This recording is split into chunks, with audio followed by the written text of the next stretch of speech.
So, Grant, my final question for you is, we know Mhm. that finding a job is a stressful, it's a full-time job, Oh, yeah. and it can Yeah. add to your mental health, especially if you're getting a lot of rejections, and you can start asking, what's wrong with me? What's wrong with your resume? You're having, when you get this hmm self-doubt, it will hmm reflect on your interview if you get any interview. Yes, it will. So, in your experience as a career coach, what tips you give to your clients to stay positive while job searching?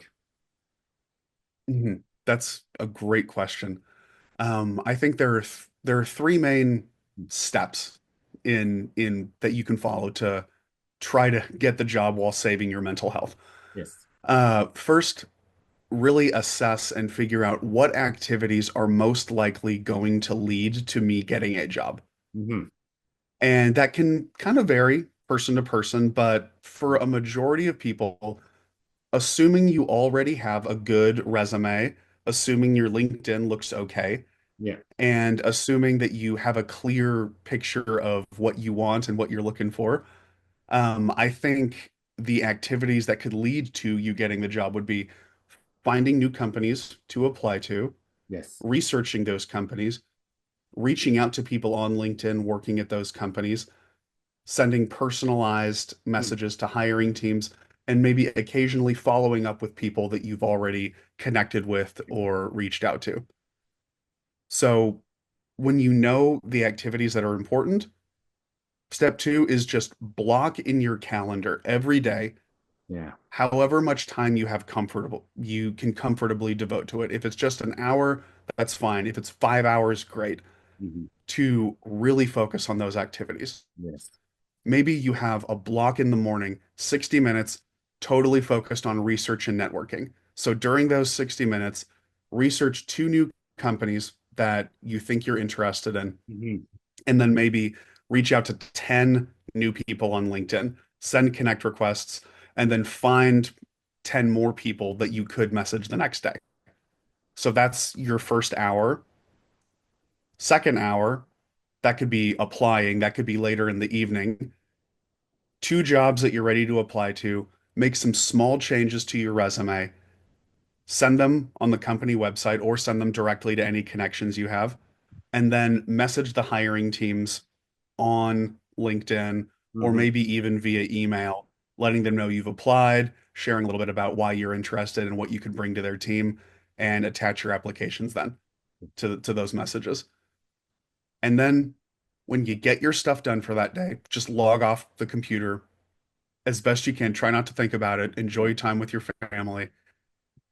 There's a lot that you cannot control Yes. as a job seeker. You can be this amazing candidate. Ultimately, you can't have 100% control over whether a company offers you a job. Focus on the stuff you can control, the way you present yourself, your consistency, the strategy you're following. And it might not happen instantly. You might not get a job the next day. But if you really put your best effort forth in what you can control and you don't give up and you get help when you need to, eventually you will get an offer. Yeah. Someone is going to want to hire you Mm. if you're putting your best self forward in all the things that you can control. Yeah. It takes time to find a full-time job. I also tell my clients, have a schedule. Maybe Monday morning, as Yes. you mentioned, networking. In the afternoon, go for a coffee with a friend. Maybe Tuesday morning, go for the gym. In the afternoon, you're posting an article or reaching out to a recruiter.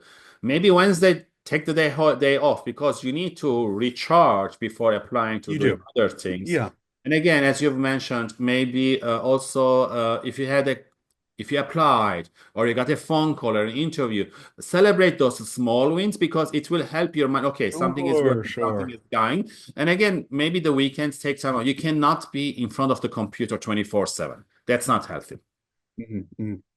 And not only that, but there's so much focus on LinkedIn now that I think people Yeah. sometimes forget about in-person networking events. Yes. If there are conferences, if there are things in your city related to your Yeah. industry, absolutely go to those. Yeah.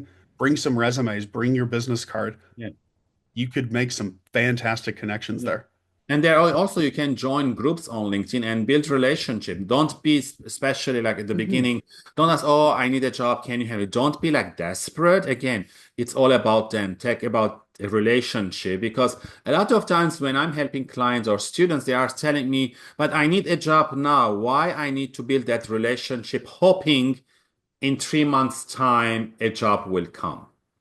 But it's all about relationship. Like people will hire people that they trust, and trust takes time to Mhm, build. mhm. It does. Yeah. Yes. Thank you, Grant. And with that, my interview comes to an end. I really enjoyed the answers, very practical. If you haven't watched the previous videos, please check them out. And you have any other questions, you can reach out to our profiles on LinkedIn. And again, Grant, thank you very much. For the audience, tune in for other great guests I'm preparing for you guys next time. Bye, everyone. Bye, guys.